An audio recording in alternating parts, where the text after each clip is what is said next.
Welcome back to the channel, Lockup Legends and Lessons. Today I would like to talk to you about my very first job that I had once I got locked up. Once I was arrested, they took me straight to the county jail. Some people think that you go directly to prison once you get locked up, but there are varying levels of incarceration. The first stopping point is usually your local jurisdiction, unless you're coming back on a parole retake or a fugitive warrant or something along those lines. You're going to end up in your local jail. Processed into the county jail. It was very late in the night or early in the morning, depending which way you look at it, when they picked me up. And I go in, and I was there for about 2 weeks, just getting accustomed to being there for a while, as I knew I was going to be. And it wasn't maybe 2 weeks to the day when they told me to pack my stuff up. Just pack your things, you're going.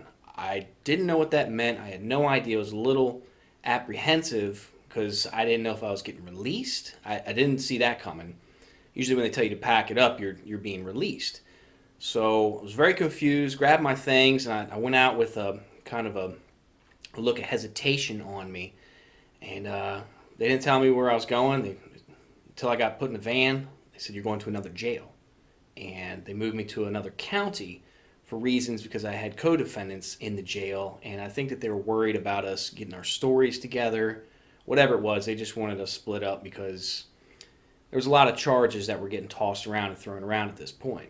Initially, I was a little bit bummed out because I had a cool cell buddy. I was getting into a rhythm and groove.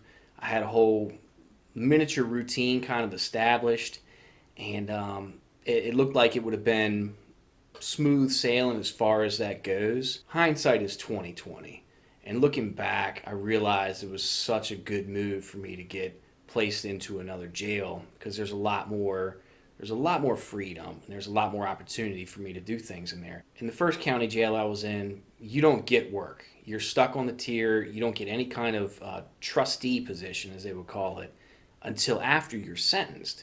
So I knew that would never happen, and it just wasn't even worth applying to try to get a job or writing a request slip saying, "Hey, if you need help in the gym, I can come down there and work." Because everybody wanted to get off the tier on some kind of a detail.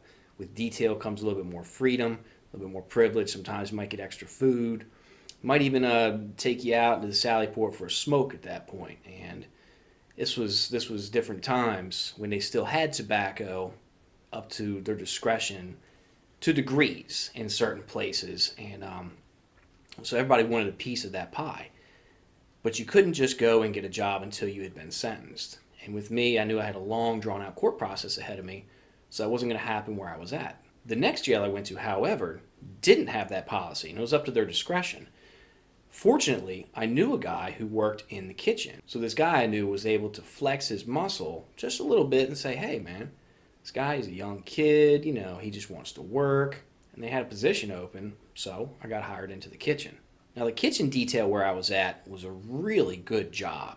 Because first and foremost, they take you off of the block that you're on, which is just a regular, standard cell block, locked into your cells. You come out at certain times. You can only shower when you're allowed to. You can watch TV at certain points of the day. They can lock you down. So they move you over to the workers block, and it was like a really low security kind of thing. I was very surprised because I had a high bond and a high bail. And I was very fortunate to be able to be moved over there. It was more of an open kind of housing, but it was like a miniature dorm in a way. So we could play cards all night.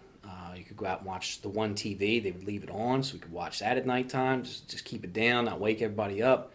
You could sit out there all night long and do that. Take showers whenever you wanted to. So it was a reasonable amount of movement and freedom that you had. And that was the first thing they did, was put you onto the workers block. They would give you a new pair of clothes because you got out of the jumpsuit at this point. I got so tired of tying that thing around my waist to do any kind of working out. And it was nice because you had like trouser bottoms and like a blouse top, just pants and a shirt. And so that was kind of cool. You could just rock a t-shirt and pants, and it was different than tying this thing around your waist. It doesn't sound like a lot, but that was definitely one of the coolest perks of getting moved to the workers block.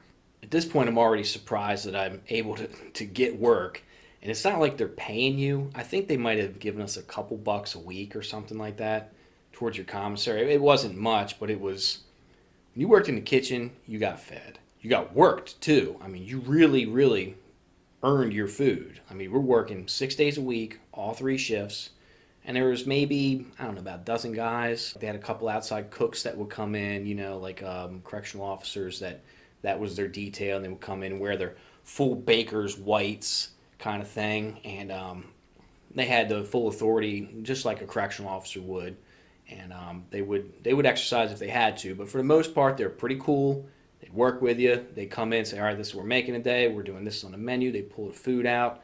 And we'd prepare it, put it on the trays. We'd stack these trays up, and they'd have a count for us.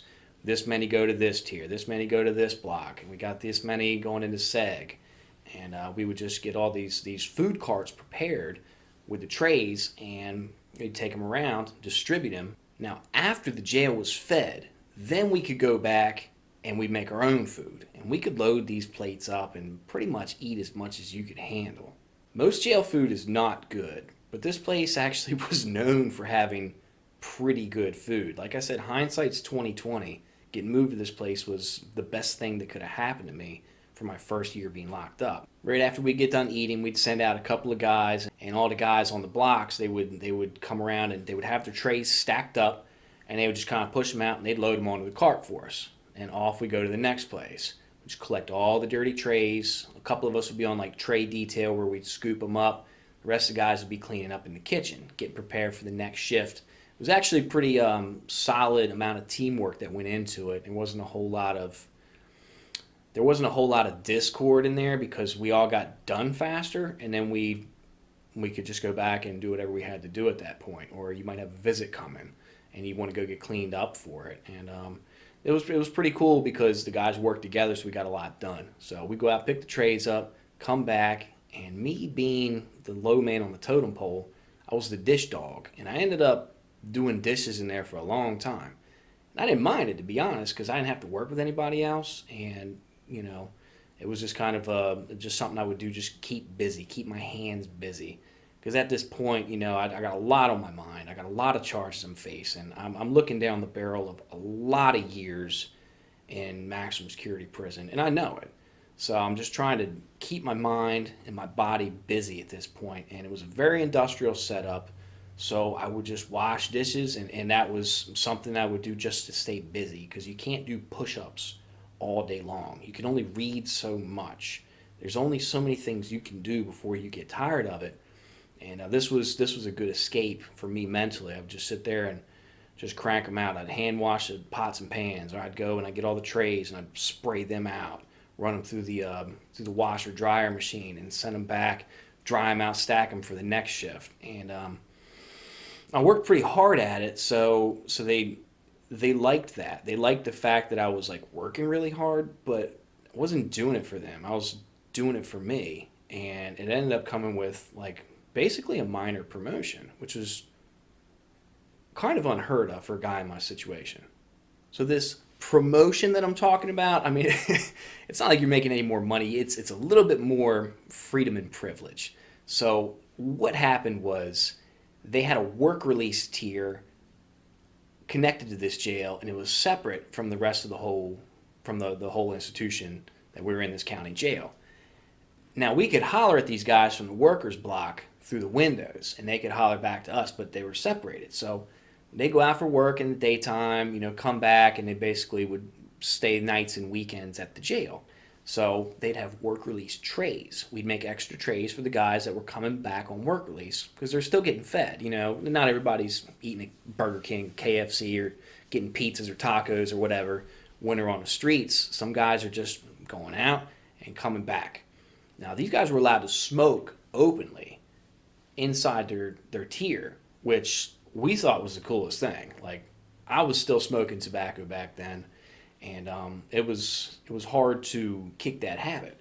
So the cool thing about having this job was work release trays. We could holler across to these guys over there, and if you knew somebody, every now and then they'd tape a pack of cigarettes up under the trays, and the dirty trays that would come back, they would have two guys that would go down and wash them after dinner time each night. So it was kind of a late night thing, But you get off the block for a few more minutes and go down there and just wash the trays off, clean them up. You could eat a little bit more too. We'd have some food laying around. They watch what we ate. You didn't want to hit them too hard, but we definitely ate good.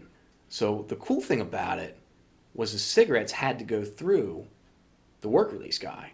Now, I know some people probably like, oh, you snitching, you telling on this. Listen, man, they don't do tobacco in there anymore. They don't do the work release trays. It just doesn't happen. So this is a story that you can talk about all day long. It doesn't affect anything. It's something that happened years ago.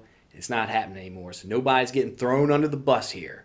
What they would do is tape the pack of cigarettes under the dirty tray, and it will come back. Now, that little level of trust that we had, it was really wild because they wouldn't really search us too much. So I'd throw a pack of cigarettes right in my sock, or stuff that thing down in my shoe. I'd come back in, they do this little light pat. All right, get in there. That's it. You go on in, you got a pack of Newports. Now, these things were gold. They were worth so much money at this point because you didn't just take a cigarette and smoke it. You would break them down, roll them into smaller pieces. They're called roll-ups, roll-rights, whatever. Call them jacks. These little teeny guys, and you get at least 5 out of one regular cigarette, up to 10. And you could charge anywhere from $1 to $2 a piece. So you could make, if there was a drought, $20 for one cigarette. And back in this point, I'm showing my age, cigarettes were going for about $3 or less a pack. And so it was very lucrative. Now, the guys that would get the cigarettes would be like, hey, man, yeah, they would always break me off a couple because I was still smoking. So they'd break me a few off, and I'd bring them back for them. It was a simple transaction. Well, at one time, the guy decided that he wasn't going to break me off anymore. So the next pack of cigarettes that came through, he never got it. I sat there and smoked all of them with my buddies, and he knew it, but there was nothing that he could do. Dude realized, so he goes, hey, man, they sent a pack of ports over. They said they were coming. I said, nah, man, I guess they got them off the bottom of the tray. You do not cut out the guy who's taking the risk and bringing the stuff back for you. So I was real mad about that, and I kept a pack of cigarettes for myself. I really didn't care. At that point, it's like, bro, I don't work for you. You're doing me a favor if I'm doing you a favor. So you got to establish that stuff real quick. Dude tried to carry me, and he knew that I was smoking his cigarettes too. But what's he going to do? Fight me? Not get anybody to bring him his stuff back after that? So he took it on the chin, was smart about it, came back afterwards, and he would break me off the top every time, 2-3 cigarettes. Didn't have any problems after that. So it was a lucrative business, and like I said, this is going the way of the dinosaur, man. It just don't happen no more over there. There's no tobacco, period.